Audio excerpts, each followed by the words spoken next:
Meu Senhor e meu Deus, creio firmemente que estás aqui, que me vês, que me ouves. Adoro-te com profunda reverência. Peço perdão dos meus pecados e graça para fazer com fruto este tempo de oração. Minha Mãe Imaculada, São José, meu Pai e Senhor, anjo da minha guarda, intercedei por mim. Hoje é terça-feira de Carnaval, o último dia antes de darmos início à Quaresma, um tempo de penitência que nos prepara para acompanharmos Nosso Senhor na sua paixão, na sua morte e depois também na sua gloriosa ressurreição. A terça-feira gorda, assim chamada, ou terça-feira de Carnaval, não tem nenhuma relação com o calendário litúrgico e por isso hoje é um dia igual aos outros.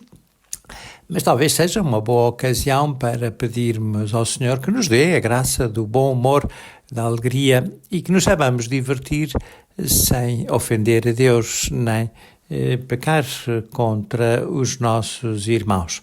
Também esse apostolado é importante, o apostolado da diversão. E o texto do Evangelho de hoje vem no seguimento do episódio que tivemos ontem ocasião de escutar. O jovem rico, aquele rapaz a quem Nosso Senhor convidou para que o seguisse, mas ele, porque tinha muitos bens e não se queria desfazer deles, não aceitou esse convite de Jesus e foi-se embora triste. Talvez possamos dizer, e desculpa-me o atrevimento, que se calhar a Nosso Senhor faltou-lhe um bocadinho de jeito neste caso, não é? Porque pediu ao rapaz tudo de uma só vez e, coitado, o rapaz assustou-se, ficou de fato um bocado em pânico de deixar tudo, perder todas as coisas que tenho, que no caso dele até eram bastantes. Se Nosso Senhor tivesse tido mais jeitinho, ainda para mais o homem era judeu e tudo, e em vez de pedir tudo de uma só vez, ele tivesse proposto um plano mais suave de 12 prestações, por exemplo, e ele entregando as coisas aos poucos, se calhar o homem não tinha fugido, se calhar tínhamos mais um apóstolo. Mas é chamativo que aquele homem foi-se embora triste e Nosso Senhor também falou com alguma severidade do perigo daqueles que põem o seu coração nas riquezas da terra, nos bens mundanos. E daí que Pedro perguntou a Nosso Senhor o que é que seria dele e de todos aqueles que, como ele, tinham investido tudo em Nosso Senhor. Pedro começou a dizer-lhes que deixámos tudo e te seguimos. Jesus respondeu, na verdade vos digo, ninguém há que tenha deixado a casa, os irmãos, as irmãs, o pai, a mãe, os filhos ou as terras, por causa de mim e do Evangelho, que não receba 100 vezes mais, mesmo nesta vida, em casas, irmãos, irmãs, mães, filhos e terras, mesmo no meio de perseguições, e no século futuro, a vida eterna. Porém, muitos dos primeiros serão os últimos e os últimos serão os primeiros. Devem ser das palavras mais consoladoras que encontramos no Novo Testamento. Pedro estava preocupado com aquele investimento que tinha feito, tinha deixado tudo. Talvez algumas coisas não lhe tenham custado muito deixar, como deixar a sogra, por exemplo, mas deixar os barcos, deixar a empresa, deixar até uma certa liberdade, independência, autonomia que ele tinha antes de ser apóstolo de Jesus, era algo que certo lhe custava ainda para mais.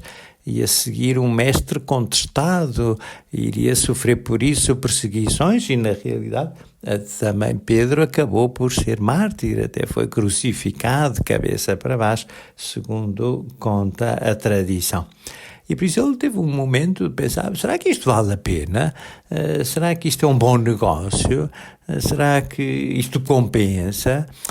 Não me terei deixado de levar por um entusiasmo juvenil, e se calhar fiz uma aposta arriscada, se calhar posso perder tudo e então a minha vida pode ser um desastre.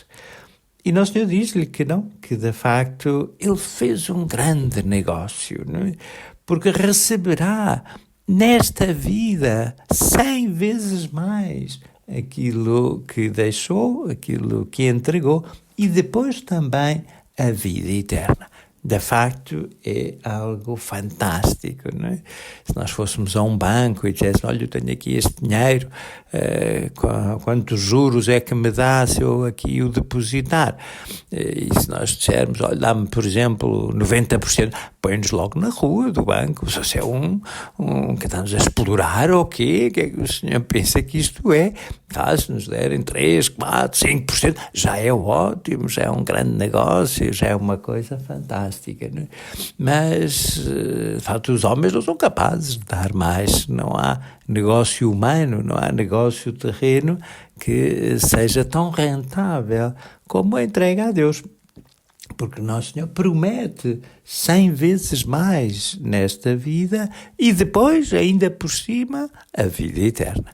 Isto quer dizer que quando nós não damos aquilo que temos, somos tristes e ficamos fracassados, frustrados, como o jovem rico.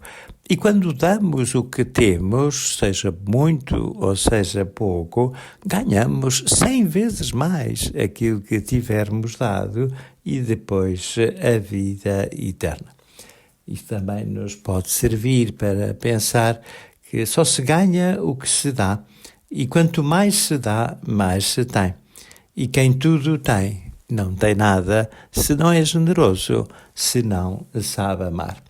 Se calhar a nós não nos vão pedir, nem hoje, nem amanhã, que demos o nosso dinheiro ou que demos os nossos bens.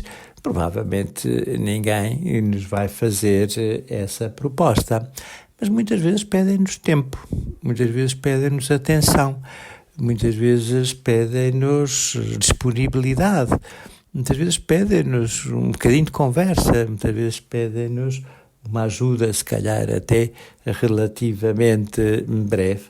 E também podemos ser avarentos disso, também podemos não ser capazes de ter a generosidade de dar aos outros essas poucas coisas que sim temos, mas que às vezes administramos de uma forma egoísta. Nossa Senhora era tão generosa com o seu tempo que mal soube que a prima Isabel estava já na parte final da sua gravidez, que deixando o que tinha e deixando a sua casa, foi para a casa dela para ajudar, para acompanhar naquela etapa final. E ficou com ela até ao nascimento de João Batista, talvez tenha sido até por Maria que São Lucas pôde relatar tudo aquilo que diz respeito ao nascimento de João e também ao momento em que seu pai, Zacarias, que tinha ficado mudo, recuperou a fala. Nossa Senhora também soube dar tudo e recebeu também 100 vezes mais. Tinha só um filho, Jesus, mas na cruz recebeu-nos a todos nós como seus filhos e nós recebemos-la como nossa mãe.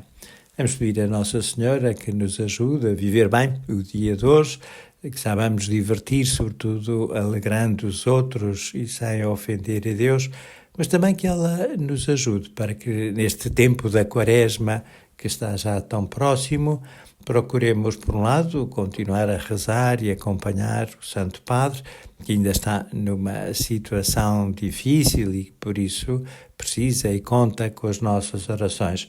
Mas, por outro lado, também para sermos generosos com o tempo que temos, sabendo servir aqueles que estão à nossa volta. E com essa certeza que, quanto mais dermos aos outros, mais nos dará o Senhor a nós. Por isso, é um bom negócio a entrega cristã, é um bom negócio a caridade. Dou-te graças, meu Deus, pelos bons propósitos, afetos e inspirações que me comunicaste nesta meditação. Peço-te ajuda para os pôr em prática. Minha Mãe Imaculada, São José, meu Pai e Senhor, anjo da minha guarda, intercedei por mim.